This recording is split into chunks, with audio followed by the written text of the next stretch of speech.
na yebisa bino ke mwambe koti zelo na kolia yango toko chango na lipa to kobwaka yango po mwambe koti zelo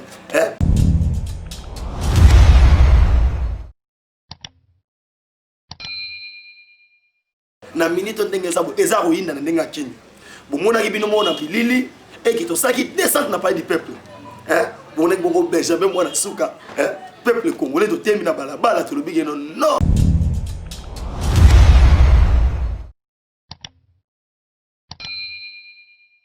parce que ndenge to sabo mbongo oyo pesama esala musala soit disant na za mbunda ona mbunda soki ya idiofu biso ba mbunda idiofu biso to lobati originaire 100% muta idiofu et to ebiote mina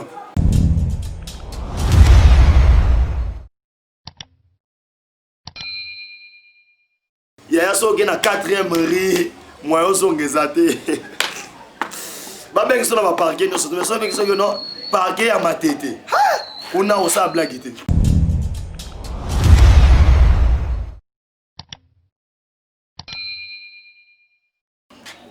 umukamate umukwata ndesko omoni masonde toke nango awa yeba bo ke minaku nanu a vote ba voter au député wapi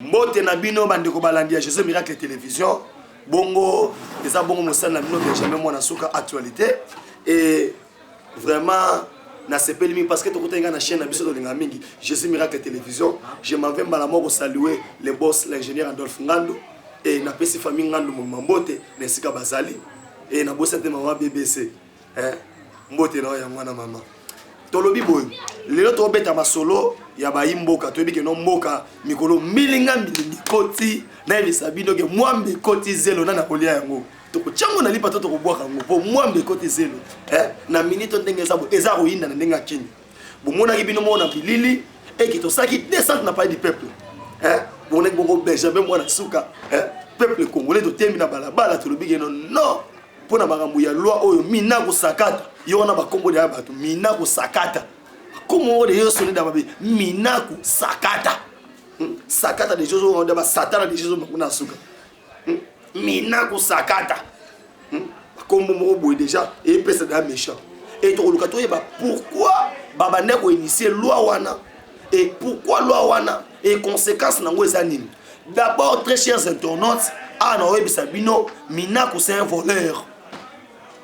Pourquoi je m'assime pourquoi il est voleur? C'est parce que ndenge to sabwe mbongo oyo pesama esala musala soit disant na za mbunda ona mbunda soki ya idiofu biso ba mbunda idiofu biso to lobati originaire 100% muta idiofu et to ebiote Minaku mbongo 13 millions pesama yo était que président de l'Assemblée nationale ressortissant ya kuna soit disant mbongo to eliama et nyongwa FPI au défait la moitié na mbongo 1,500,000 ezawa yango tanto na je vous annonce que non PDG ton numéro 1 ya FPI kitebe na zolo ba mukwata beko na batombole likolo la justice indépendante justice indépendante ya on me ça masolo mikolo ya so gena 4e ri moyo zongezate ba bengi so na ba parquet no so to so bengi so no parquet ya matete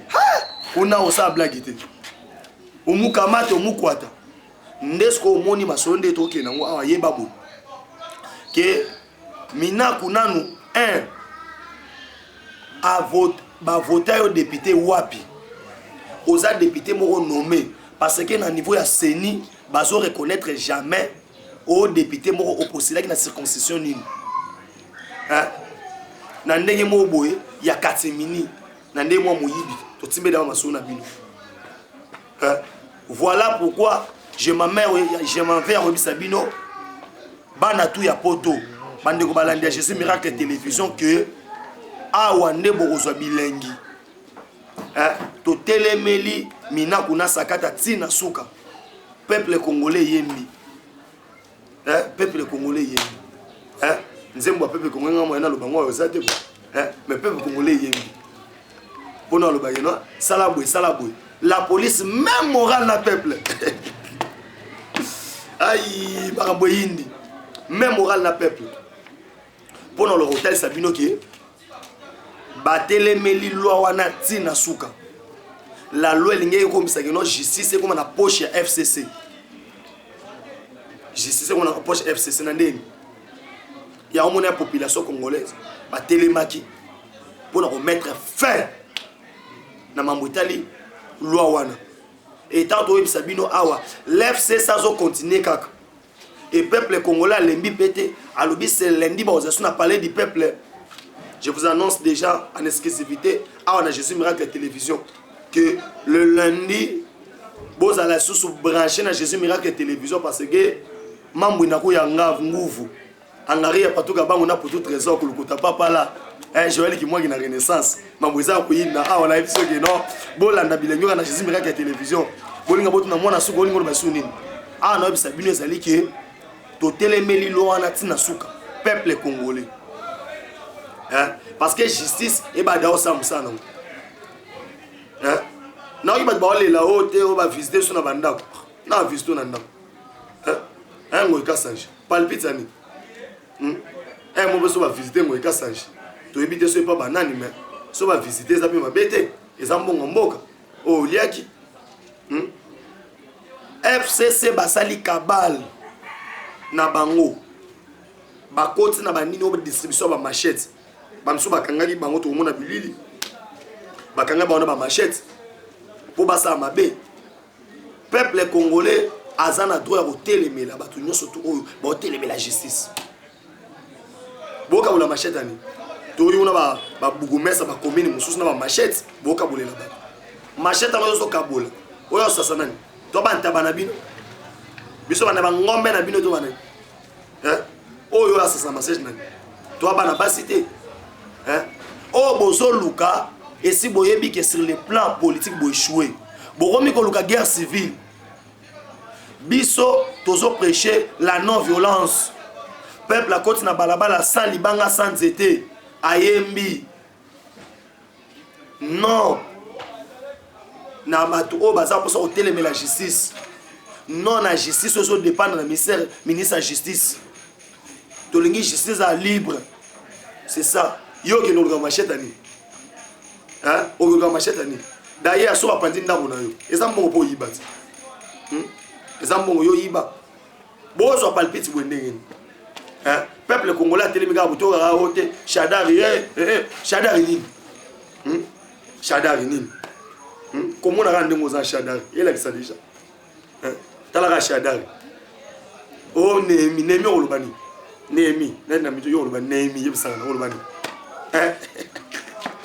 bandeko balandi Jésus Miracle Télévision na soki non bilengia boye faut la nango awa je m'avais repensé sur bote na ingénieur Adolphe Ngando le boss yemu to ça que notre côté na sobo na émission kitoko otolobela actualité aussi la tête vous connaissez ça nga Benjamin mwana suka na leli parce que politique ko belengi bazo banga nini na makamboto mukamate mukwata parce que Assemblée nationale na Sénat wana babombi oza to ebisa bino ministre de ozokoye nana akoma wana ministre IDPS or Louis Lobini c'est le ministre de la justice yem tapesa injonction à parquet awana biso ekomi nguvu e indi toti olanda kuna mama Amida Shati mama Amida Kamere na bengo mama Amida didigi nwani o mpiana o to Kamere po veille wana 20 na ebite ozongela nani pona yo mona didigi nwani na jibe po jibe be sa binga abona ba loisir jiba boyango na zo ebisa bino pourquoi bazo lukasko Amida na justice bolanda nga skole na fungo de bino skole teke ba biloko ya samba na bandiko bimisa. Et ça c'est parce que Amida na bana na ye ba côté ya mabota le terrorisme ba financer ba groupe état islamique d'où alors Soraya Piano Junior Piano na Daïda Piano na maman na bango bazo mériter 20 ans de prison. Pourquoi ba récupérer Amida ba récupérer Amida d'abord okali Amida yendaki mardi na bokilo na soi-disant bokilo na ye ba kepa caméra au mosala ba bande dessinée dans le boko Cameroun, un très beau dessinateur. Yo bene fallo que nous en académie de beaux-arts, on la politique pour aller. Au sein qui descend moi qui tourne le bon moment à Bino vraiment. Là vraiment na sepela gina. Pour Mikolo na prison, ils ont des systèmes. So qui na makala ba otuna yo. Olingi ba tshona ngambo ya Jamal, to ba tshona ngambo ya Cameroun. Yo moko pona. Pour prison ba kabona na deux parties. Ngambo ya Jamal na ngambo ya Cameroun. D'où alors ami de fois région de Mbali na yo. So qui boyebité, muto sala ke bakanga Masaro et Amida. Mais la justice, le coup est tourné d'acquitter. Bah, ça n'a pas sa preuve. Or, bon, tout le monde qui est dans le groupe État islamique. Bah, ça qui a une complicité dans le FCC. D'où alors, tu as une agitation pour une justice FCC, bah, Bangani. Amida Nenga Zawana, Asenga Gigeno, n'a eu un autre bien. Mais justice est le bien, non, ça va. Le rose est un autre bien. Mercredi, on a mis dans la barre. Et Ngaye, FPI, Kite Bakangi. Kitebe ayebi tous les bateaux ba défend ba mbongo. Il y a FPI, ba ministre belé. Tu au moni bateau la muka ba fandi kimena na mamwalo amina ko po ba yebi. Ba yego se ressaisir na suka. Po ba yebi ke no ba Moïse Katumbi. Ba muzito. Ba zosa wa mbongo ba leta. Ba za makambo wana. So ba ta ke no facha zangi mawa. Oyingo ba komo ba bengai. Fachi beto ndundu kumpala ndundu kumpala fachi beto but bon la babi Benjamin mwana suka yo makambo zo misango wapi makambo esa makana mboko esa makana mboko kina minito to esa bino justice ba bangai ba olenga komba olenga na nifa justice esa la ke na minito de sa boy balali ba omone souté do alors faut que to telemela yango Madame Amida Chatir. Amida Chatir, moi ça paraît du Mambote na yo place aux allées. Marambo Yindi parce que to baolu qui ça on a justice. Et tant que Amida comme la justice, il n'aura pas d'autre choix. Et ça robime ça oh nous surtout ya yebi. Et au moins le réseau ça a passé ça. Pendant 18 ans vous avez géré l'affaire de l'État comme état bilon na bino poche. Les lobo mo benga Félix Tshisekedi Tshilombo dictateur. Mais au bino wando sal. Fachaza démocrate. Papa na enanu un très grand démocrate. Ouakoufa. Et Tshisekedi wa Mulumba. Les restes mémoire. Paix à ton âme. Le chef de limité. Mushiki Mukishi Mujani. Et Tshisekedi wa Mulumba. C'est-à-dire politique tout ce qui est politicien. Papa ya Félix Azara maçon. Azara mécanicien. Azara des politiciens. Des différences na yo oya otenga na za congolais papa na bina otenga ma papa na Zambie. Ça veut dire il n'y a pas de pas makambo to roloba. Ya on a eu Sabino tout mo qui d'affaire fin émission oyo. Yo Sabino qui a ses concerne de justice.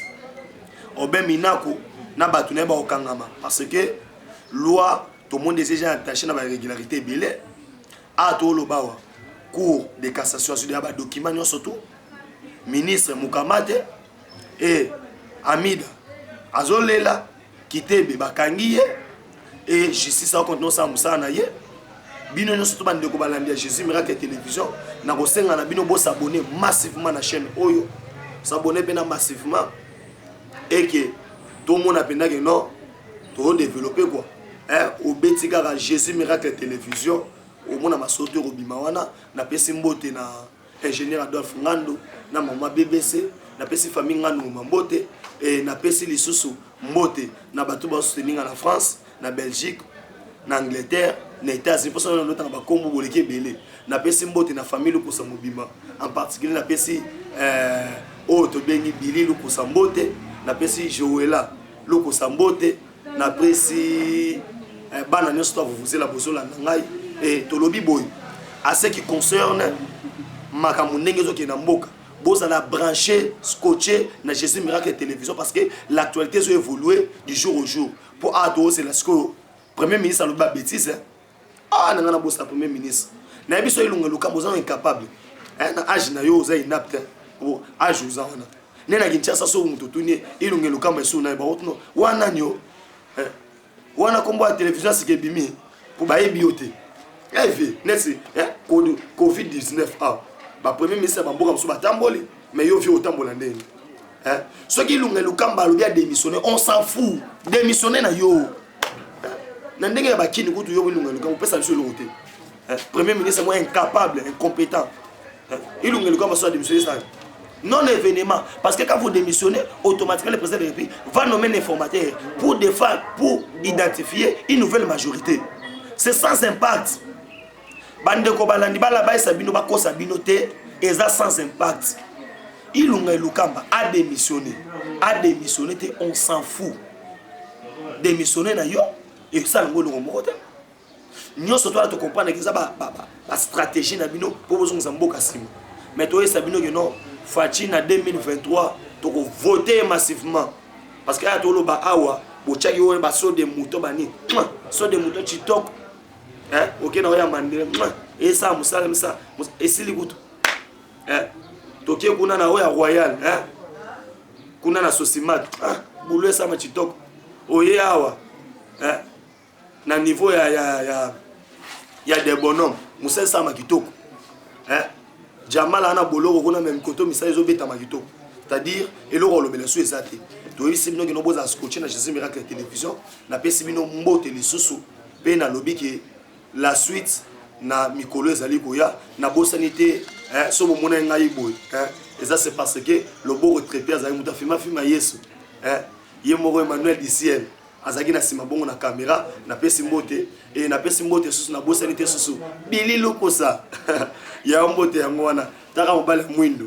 bazaka mibale te po pembe basoma wana boutique mais mwindo basoma wana boutique te o mela na ngwende na pesi susu joela so mbote joela lokosa pesi mbote et na pesi mbote na bana to vous allez au soutenir Benjamin Mwana Suka tokutani bongo na mikolo ezali koya na Jésus miracle télévision ciao.